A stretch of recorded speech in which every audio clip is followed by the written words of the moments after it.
Baik, perkenalkan nama saya Christian Warner Kure dari kelas A sore dengan NIM 41231038. Saya dari Prodi Penjaskes, Fakultas Pendidikan Jasmani, Keolahragaan dan Kesehatan.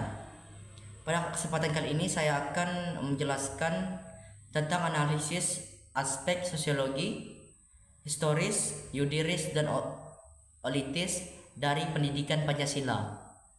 Dan saya akan menganalisis dalam konteks Pancasila sebagai filsafat bangsa Indonesia. Baik, yang pertama ada aspek sosiologi. Di dalam aspek sosiologi ada tiga aspek. Yang pertama interaksi sosial, norma dan nilai, kemudian perubahan sosial. Interaksi sosial. Pendidikan Pancasila bertujuan untuk membentuk individu yang mampu berinteraksi secara harmonis dalam masyarakat yang plural. Nilai-nilai Pancasila seperti gotong royong dan persatuan menjadi landasan utama dalam membangun relasi sosial. Yang kedua ada norma dan nilai. Pendidikan Pancasila mengajarkan norma dan nilai yang berlaku dalam masyarakat Indonesia. Nilai-nilai ini menjadi pedoman dalam berperilaku dan bertindak.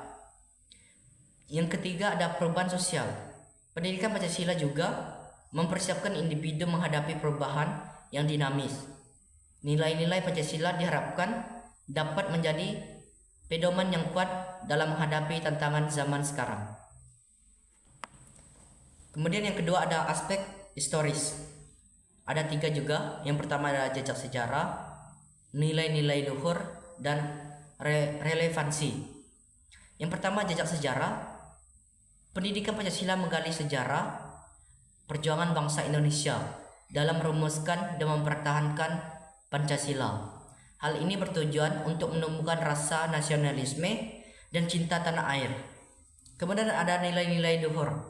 Sejarah mengajarkan nilai-nilai luhur bangsa yang tertuang dalam Pancasila. Contohnya seperti semangat juang, gotong royong, dan toleransi.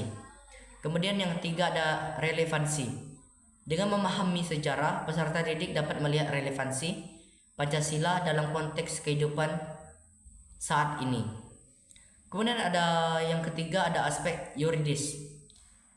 Di dalam aspek yuridis terdapat ada landasan hukum. Pendidikan Pancasila memberikan pemahaman tentang kedudukan hukum Pancasila sebagai dasar negara. Hal ini penting untuk menumbuhkan rasa kesadaran hukum dan kepatuhan terhadap peraturan perundang-undangan bangsa Indonesia. Kemudian ada hak dan kewajiban. Pendidikan Pancasila juga mengajarkan tentang hak dan kewajiban warga negara berdasarkan Pancasila. Kemudian ada penyelesaian masalah. Pendidikan Pancasila juga memberikan bekal untuk menyelesaikan masalah dengan cara yang sesuai dengan hukum dan nilai-nilai Pancasila yang terdapat di dalam kewarganegaraan kita, seperti orang-orang yang. Kemudian yang keempat ada aspek politis.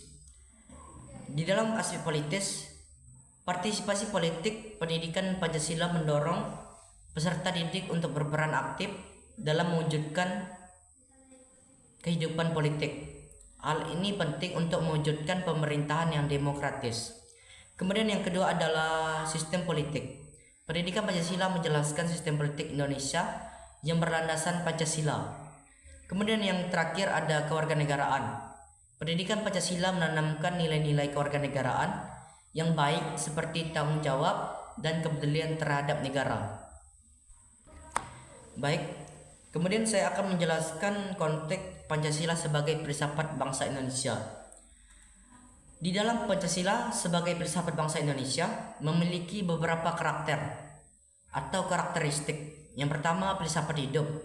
Pancasila menjadi pedoman hidup bagi seluruh rakyat Indonesia dalam bermasyarakat, berbangsa, dan bernegara. Kemudian ada dinamis. Pancasila juga bersifat dinamis, artinya dapat diinterpretasikan dan dikembangkan sesuai dengan perkembangan zaman. Kemudian yang ketiga ada universal. Nilai-nilai Pancasila bersifat universal, artinya dapat diterapkan oleh semua orang tanpa memandang latar belakang. Kemudian yang terakhir adalah kemanusiaan.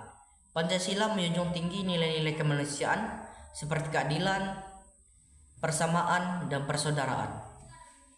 Baiklah, itulah penjelasan saya tentang analisis aspek sosiologi, historis, yudiris, dan otis. Juga konteks Pancasila sebagai bangsa Indonesia. Baiklah, itulah yang dapat saya sampaikan. Jika ada yang kurang, saya mohon maaf. Sekian dari saya ucapkan terima kasih. Selamat siang.